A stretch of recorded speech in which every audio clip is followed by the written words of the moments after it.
All right, welcome back everyone to another episode of the Welcome to the J podcast. I am your host, Jahenns Manigat, aka Canadian Red Bull. Make sure to like and subscribe and follow the Field of 68 Media Network so you can get content such as this.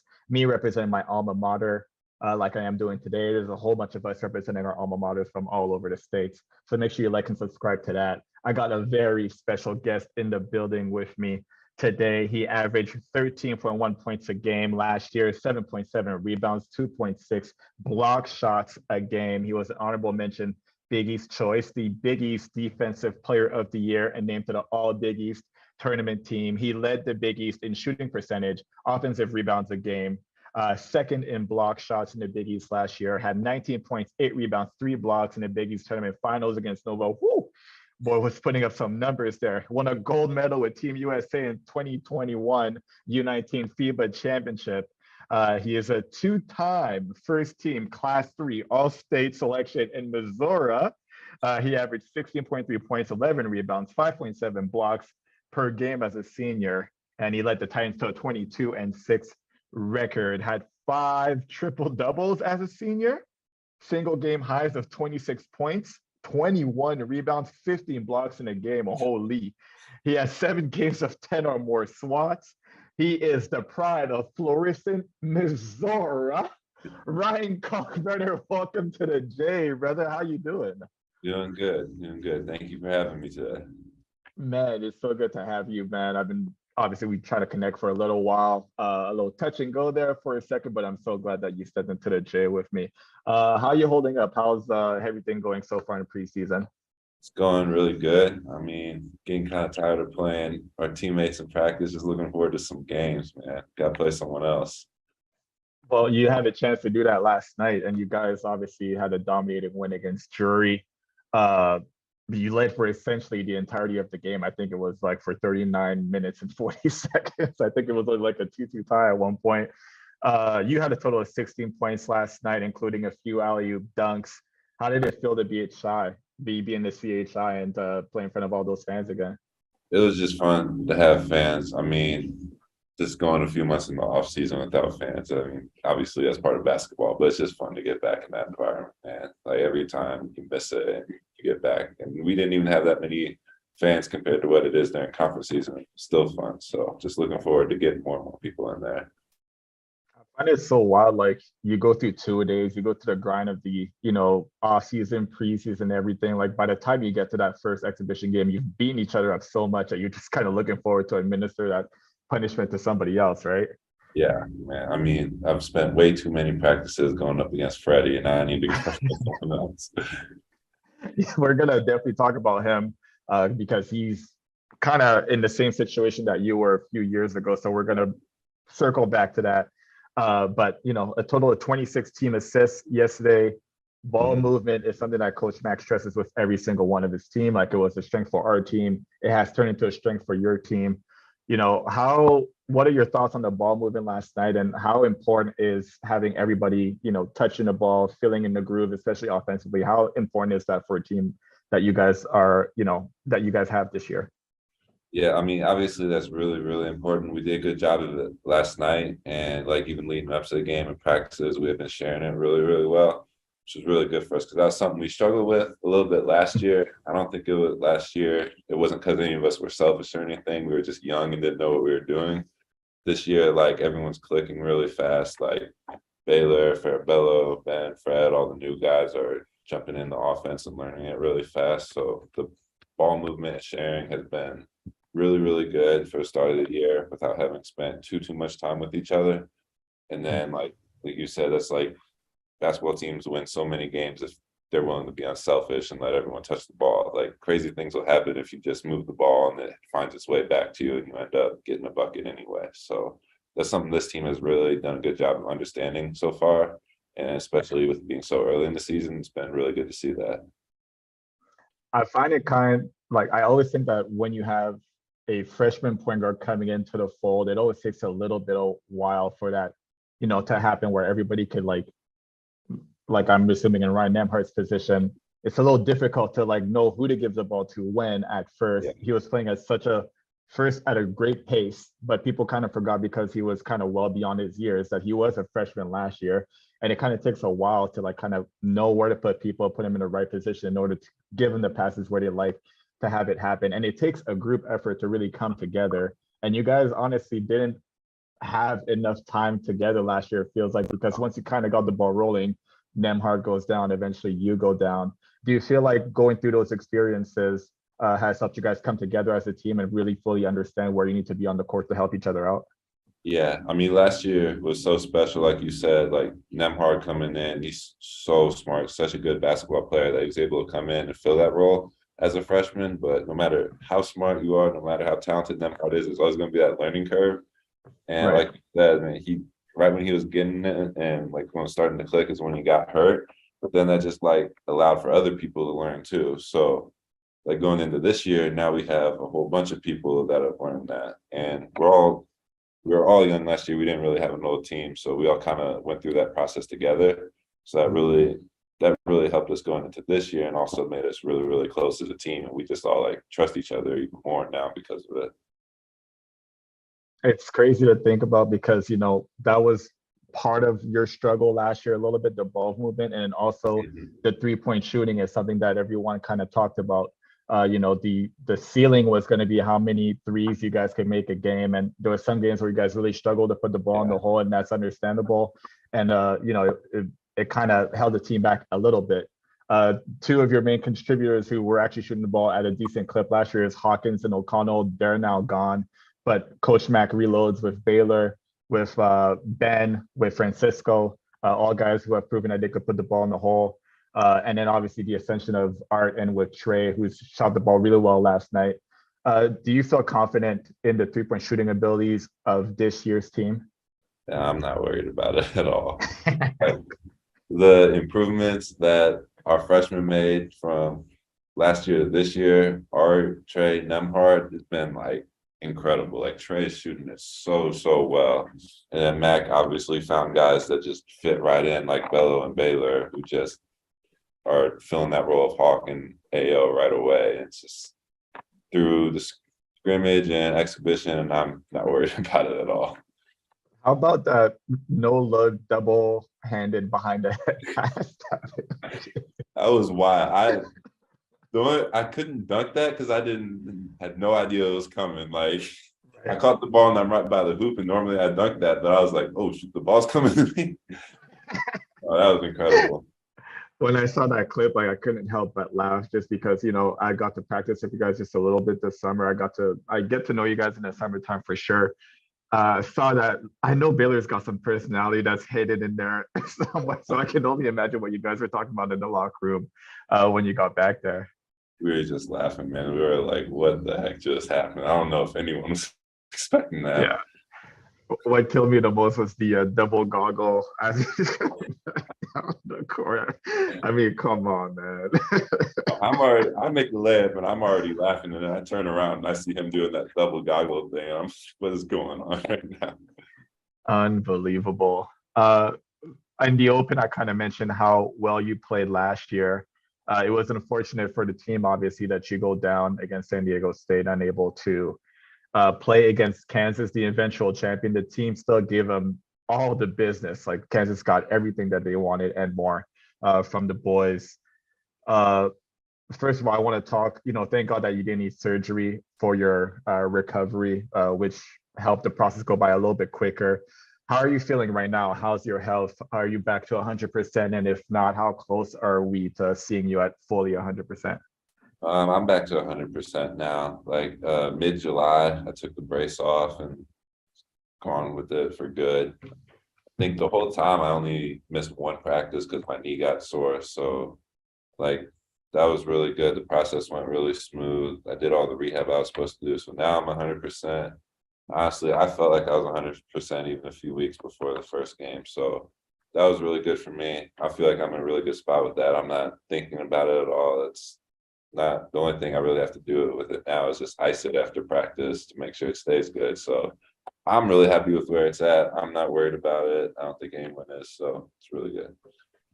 I'm always interested when guys are coming off of injuries like that. I asked Ryan Nemhard about his when we had him on the podcast last week. because sometimes there's a bit of a mental block that you have to overcome. And you just kind of mentioned that, you're not even thinking about it anymore, which means you've already, you know, jumped over that necessary hurdle. But what was that journey like for you to like do the rehab and, not focus on basketball so much, but really just focusing on your health and improving it so that you could get back on the court as quickly as possible? Yeah, it was definitely a weird thing for me because that was my first major injury. So like first, I think it was like a month and a half or 2 months where I couldn't even do anything on the court. It was definitely weird because I spent more time in the training room doing rehab than I did on the court.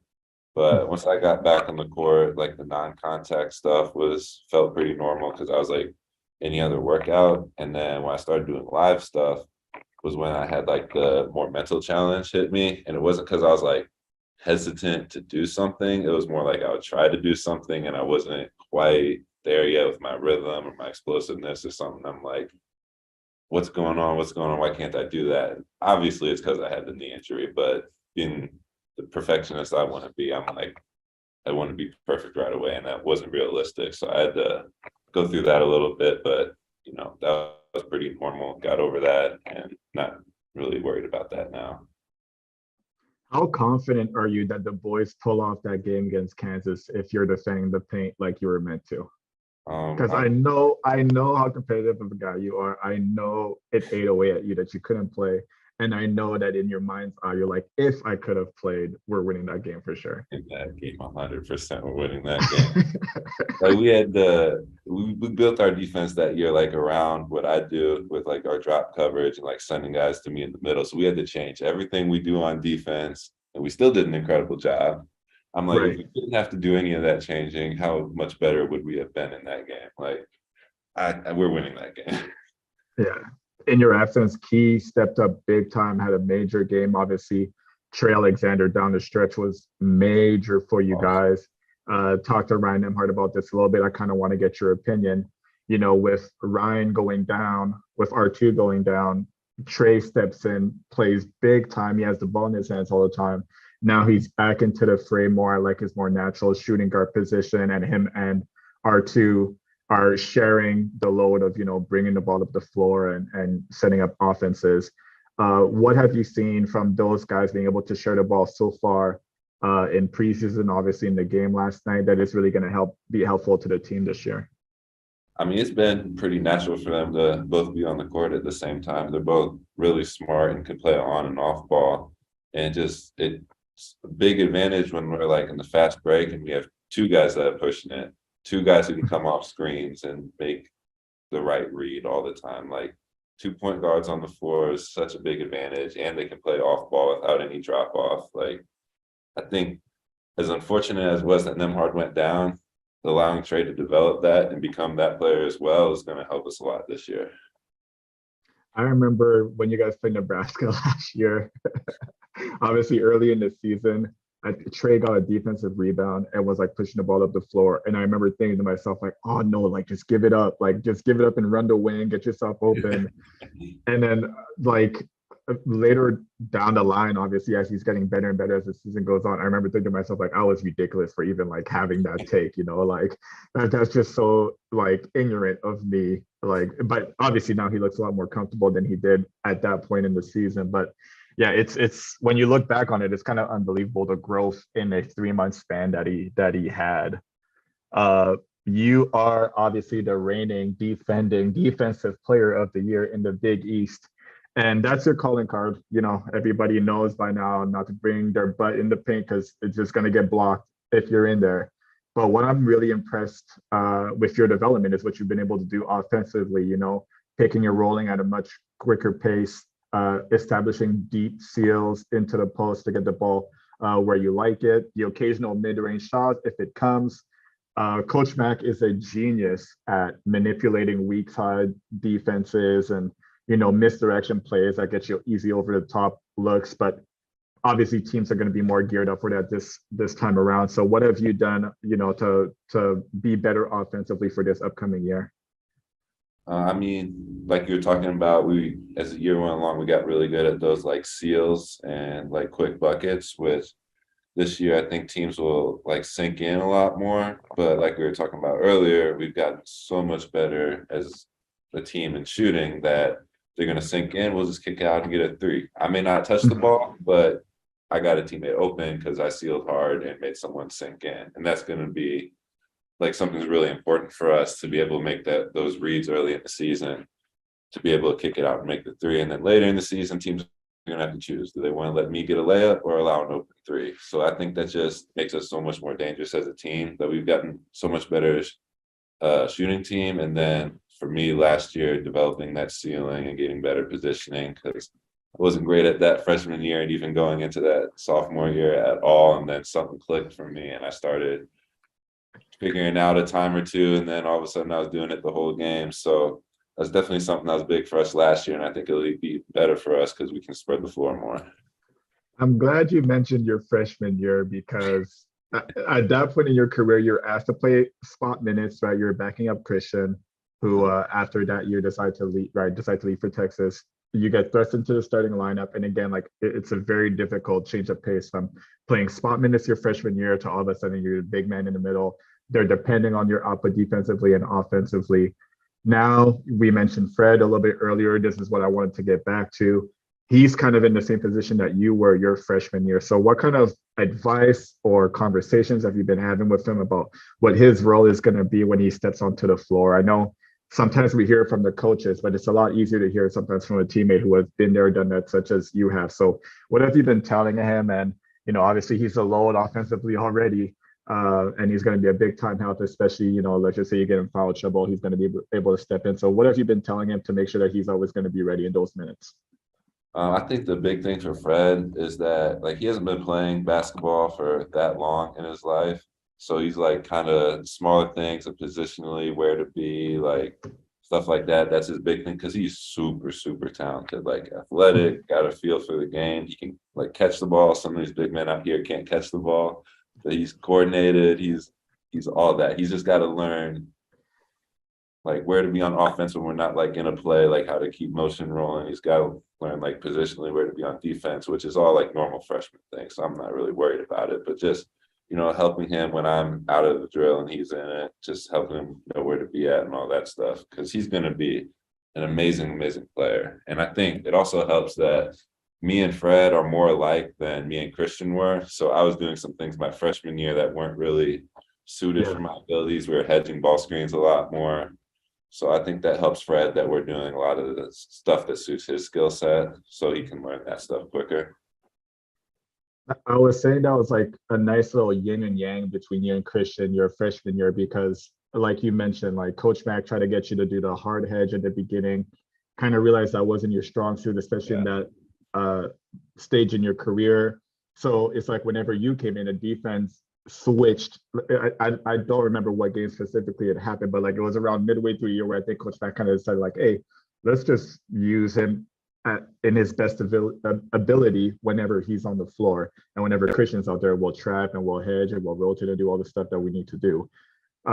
Obviously, like you just mentioned, like with the defense that you guys have funneling things towards you, you're saying that Fred is already in the position that I guess you are in now as a freshman. Is that what you're trying to say? I guess it's easy. Like I'm trying to say, like I don't know, like Fred, like what we're asking Fred to do is better built for his skill set than what I was being asked to do as a freshman. There, So okay, there it is. Yeah. He's getting that head start. Like he's already in what he's going to be in when it's his turn to be the guy in the middle for the Blue Jays. So I think that definitely helps him that he's not being asked to do too much right now because he's already got a lot of stuff he's got to learn. And I remember when I was a freshman, my head was spinning trying to learn all that stuff. And I've been playing basketball my whole life, so I can't imagine what it's like for Fred sometimes. But yeah, he's gonna be an amazing player. He's awesome, and he like listens and learns and like tries to like do what you tell him. So he's gonna be great. You have been fortunate enough to play with some amazing point guards too. I definitely can't, speak enough about how great of a point guard Marcus Zagorowski was your freshman year, and then you have R2 the last 2 years. What has it been like for you? Because like bigs, that's the number one thing for them is they need someone who's going to be able to deliver them the ball on time, on target for them to be successful. So What has it been like to be playing with like such amazing guards? Because trust me, like you're in a very lucky situation. Like you could have had a year or two of someone who just didn't know what they were doing, handling the ball, and then you look worse off because of it. Yeah, I've been really, really lucky because, like, especially with me and Nemhard, we kind of clicked and just had a You connection. guys Like right off the click, bat. man. Like we always like know what the other one's thinking. I know when he's gonna throw it. He knows I'm gonna be there when he throws the ball. So I've been really, really lucky. And like I don't know what it is really that why we were able to get that connection so fast, but he's a really, really smart player. So just glad it happened like that. And then obviously, like you said with Marcus, I think I was a little behind. I don't think I was able to like really connect with him yet because I wasn't fully developed as a player, but he was so, so talented, such a good scorer, such a good playmaker. I hope I can have point guards like them for the next level of my game. And then of course Zagorowski leaves. You take his number. I need to know the story behind.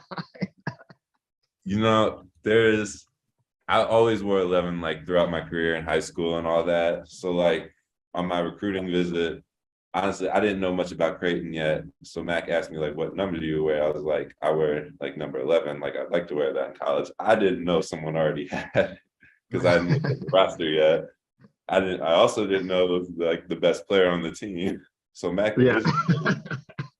Mac originally like asked Marcus if I could have that number for my freshman year, and Marcus agreed to it. But I was like, no. And then once I figured out who Marcus was, I was like, no, no, no. I'll just wait till your Marcus leaves, and then I can get 11.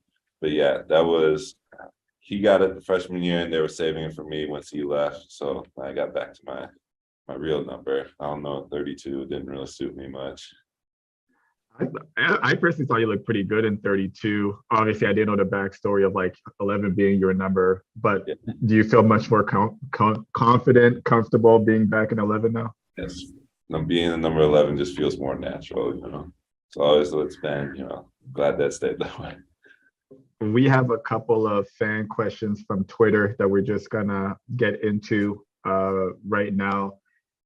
We already talked about Fred King a little bit. Obviously, it just gives you more chance to talk more about him. But Old Gym Legend on Twitter asked, what can you tell us about the prospects of Fred after going against him in practice every day? I know you guys are banging away, battling in practice every day against each other. So can you talk to us about like some of those battles and what that's been like?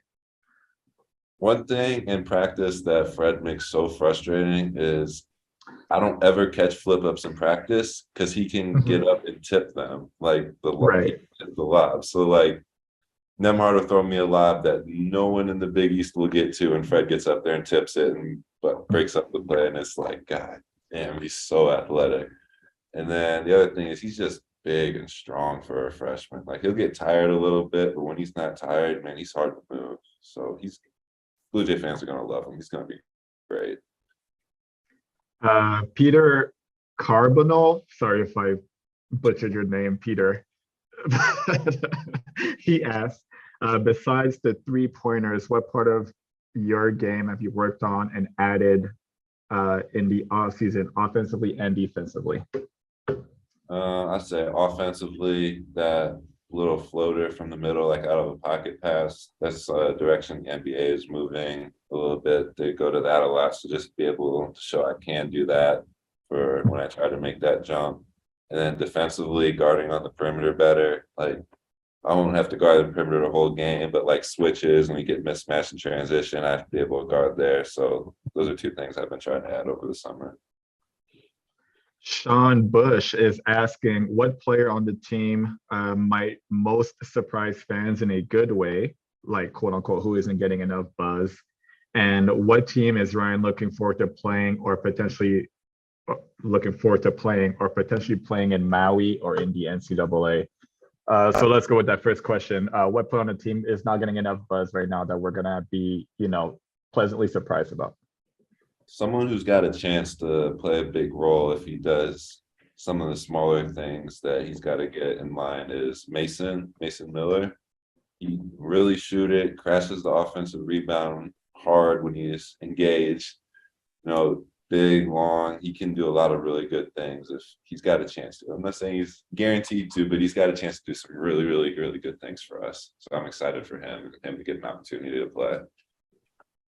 And then let's just say Big East team. What's the team that you look most forward to playing?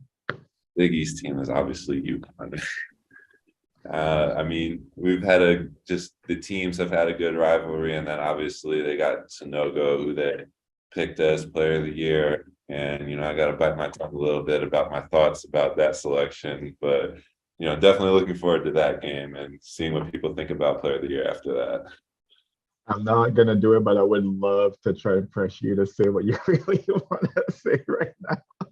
But I did see somebody on Twitter, like at the UConn Media Day, said that they have the Creighton game circled on their calendar. They haven't beat us yet. Like you have an undefeated record against them, so they're very motivated to play you guys, and obviously you are too, because that is one of those big prime time, kind of classic old school Big East center matchups when you guys go at it.